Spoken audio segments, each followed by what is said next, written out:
women sometimes were looked down upon for smoking weed, just having tattoos and stuff like that. And I love it that she can just be so free and open with it like she is. I feel like her different style relates to a lot more people. She's a good role model for people that want to be different and still be in this industry. Keep weed weird, right? Getting ready to feed them. Took out the log.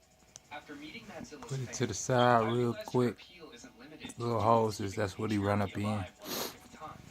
About to get this chameleon ready real quick. Show y'all what it do on the live feed. Not really too many places for the little thing to run, except maybe up in there. But for the most part, it's clear and open. Feeding number 1, Timor monitor, coming soon. Stay tuned.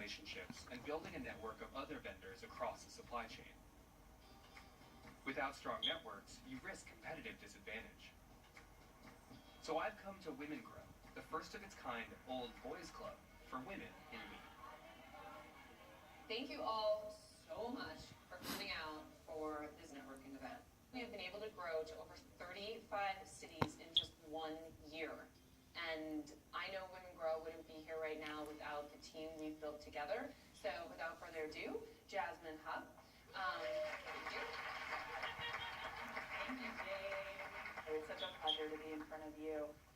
A year into this experiment, we've learned a couple of things. We know on the medical side, women purchase 93% of over-the-counter medicines. And then heck, on the fun Friday night side, women are currently purchasing more alcohol in every category except for beer. For all these reasons, including that women control, 85% of consumer spending in this country, we know that women are going to be at the center as customers for this industry. And we know the people best equipped to create products and services that women love happen to be women like you in this room. So, a lot of people come in and they say, how do I become a leader in this industry? Simply declare yourself the in charge, right? Because you're going to go in there and you're going to kill it.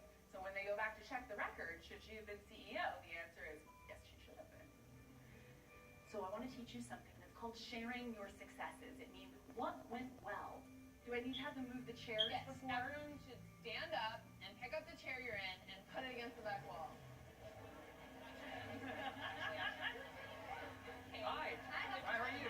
Krishna, nice to meet you. So what's your success story? I started as a trimmer. Oh, really? And to go from trimmer to bartender to manager to now owning my own company, 25 years old. That's huge. Congrats. Thank you. And did Women Grow, help you? Oh, yeah. It's a group of radical inclusion.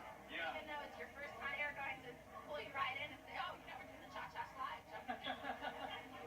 What is Women Grow about for you, and how does it help? It is so empowering. People come to these events, they get to see somebody that they can relate to, and having that support is huge. It smells pretty good in here. Can I have a drink? Oh, thank you.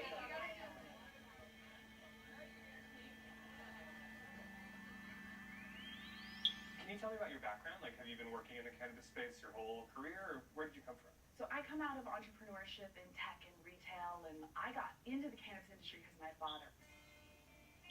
I'm raised by traditional hippies. My dad's a jazz musician, my mom's an artist. So I grew up in an environment where cannabis consumption was really a normalized alternative to alcohol.